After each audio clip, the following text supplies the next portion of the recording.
Hello friend, welcome to my YouTube channel. आज मैं आपको बताने वाला हूँ दुर्योधन की मृत्यु के बाद दुर्योधन की पत्नी भानुमति का क्या होगा। वीडियो को जानने के लिए वीडियो के अंत तक बने रहें। महाभारत मन ही मन किसे पसंद करती थी? दुर्योधन की पत्नी। पति की मृत्यु के बाद कर ली उसी से शादी। कहा जाता है कि दुर्योधन से शादी होने से पहले उसकी पत्नी भानुमति किसी को मन ही मन चाहती थी, उससे शादी भी करना चाहती थी, लेकिन ऐसा हो नहीं सका। लेकिन सॉफ्ट कॉर्नर तो बना ही रहा। जब महाभारत के युद्ध में दुर्योधन की मृत्यु हो गई तो उसने उसी शख्स से शादी कर ली जिसे वह मन ही मन चाहती थी। दुर्योधन की पत्नी अतीब सुंदर थी, बुद्धिमान थी। शादी से पहले वह जिस पुरुष को शादी करना चाहती थी, जिसे पसंद करती थी, वैसा वह नहीं कर पाई। समय ने उसे दुर्योधन की पत्नी बना दिया। नाम था भानुमति। युद्ध में पति के मारे जाने के बाद जीवन ने उसके सामने फिर एक रास्ता खोला। वह जिसे चाहती थी उसे पति बनाने का मौका मिला, और ये शख्स एक पांडव था, कौरवों का प्रबल शत्रु था। महाभारत के मुख्य पात्र दुर्योधन के बारे में बहुत लिखा है और कहा गया है कि, लेकिन क्या आपको मालूम है कि उसकी पत्नी कौन थी जिसे वह बहुत प्यार करते थे? उसका महाभारत के युद्ध में पति समेत कौरवों की मृत्यु के बाद क्या हुआ? दुर्योधन की पत्नी का नाम भानुमति था, जो अपूर्व सुंदर थी। आंचलिक कथाओं में ये कहा गया है कि जब दुर्योधन नहीं रहा तो भानुमति ने अर्जुन से विवाह कर लिया। कहा जाता है कि दुर्योधन से विवाह करने से पहले वह मन ही मन अर्जुन को चाहती थी। हालांकि अर्जुन से विवाह के कोई पुख्ता साक्ष्य महाभारत या उसकी उत्तर कथा वाले ग्रंथ में नहीं मिलते हैं। महाभारत के मुताबिक दुर्योधन की पत्नी का नाम भानुमति था। महाभारत में दुर्योधन की पत्नी का 3 बार जिक्र मिलता है।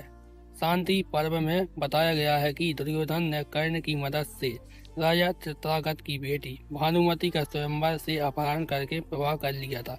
बाद में स्त्री पर्व में भी दुर्योधन की सास गांधारी ने भानुमति का जिक्र किया है। भानुमति की एक बेटा और एक बेटी थी।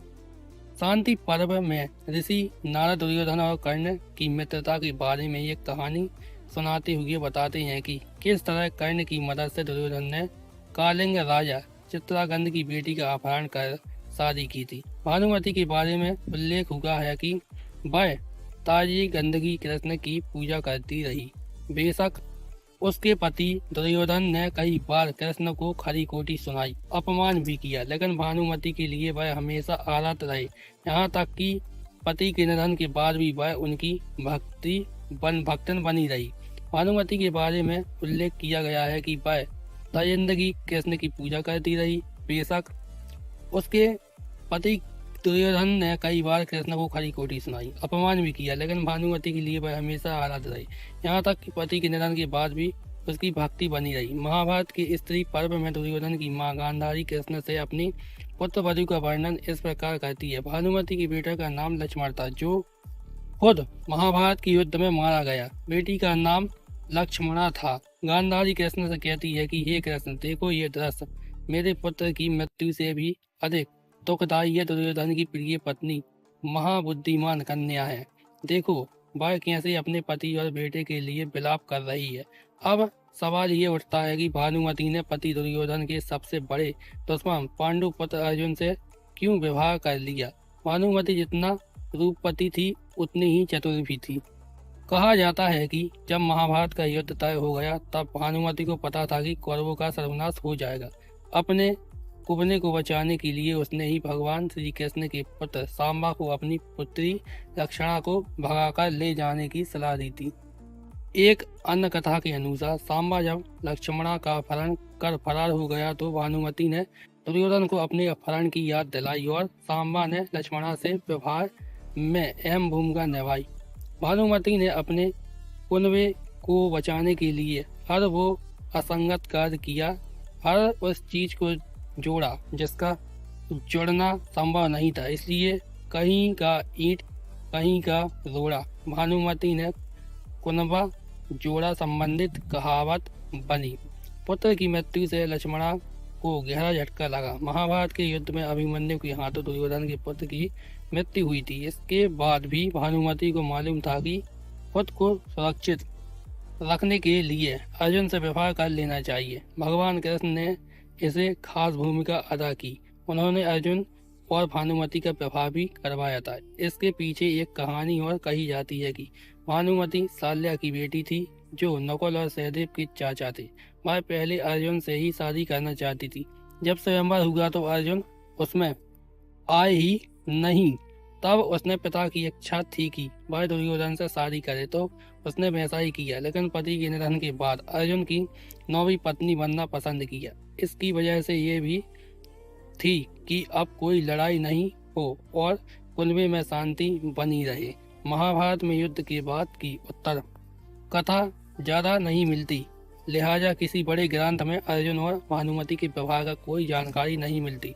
लेकिन ये बात एकदम तय है कि महाभारत युद्ध में भीम के हाथों दुर्योधन की मृत्यु के बाद पांडवों ने भानुमति का सम्मान किया। वह अपने शिष्य को लेकर अनिश्चित थी। उसने कौरव और पांडव परिवार को एकजुट करने की कोशिश की। कुछ जानकारियां ये भी कहती हैं कि वह पति के निधन के बाद विधवा ही रही। कथाएं ये भी कहती हैं कि भानुमति ने अपने ससुराल में रहकर धृतराष्ट्र की सेवा की। धृतराष्ट्र के साथ गंगा नदी के किनारे रहकर तपस्या की। बाद में भानुमति ने गंगा में समाधि ले ली। एक तमिल लोक कथा में जिसमें बताया गया कि दुर्योधन के कहने पर कर्ण अक्सर भानुमति को देखभाल के लिए उसके पास आ जाता था। कर्ण और भानुमति ने पासा खेलना शुरू किया। धीरे धीरे कर्ण जीतने लगे। इसी बीच दुर्योधन लौटा कमरे में प्रवेश किया। पति को अंदर आते देख भानुमति सम्मान से खड़ी हो गई। कर्ण को पता नहीं लगा। उसको लगा कि भानुमति इसलिए उठ गई क्योंकि आना नहीं चाहती थी।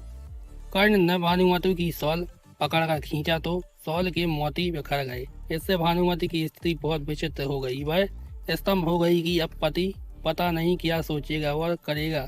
तब दुर्योधन ने समझदारी का परिचय देते हुए दोनों को अप्रिय स्थिति से बचा लिया। उसने पत्नी से कहा, क्या मुझे सिर्फ मोतियों को इकट्ठा करना चाहिए या क्या आप चाहोगे कि मैं उन्हें फिर से पिरूं? दरअसल दुर्योधन को अपनी पत्नी पर बहुत विश्वास था।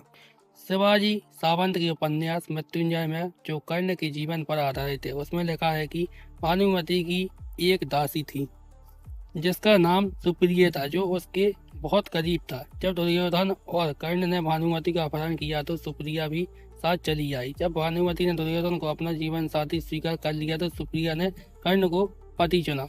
हालांकि सुप्रिया ने कर्ण के युद्ध में वीरगति प्राप्त करने के बाद जिंदगी विधवा रहने का ही फैसला लिया। हालांकि उसने भी कभी दूसरा विवाह करने की सलाह नहीं दी। अगर आपको मेरा वीडियो अच्छा लगा तो वीडियो को लाइक कीजिए, चैनल को सब्सक्राइब कीजिए और वीडियो को शेयर कीजिए।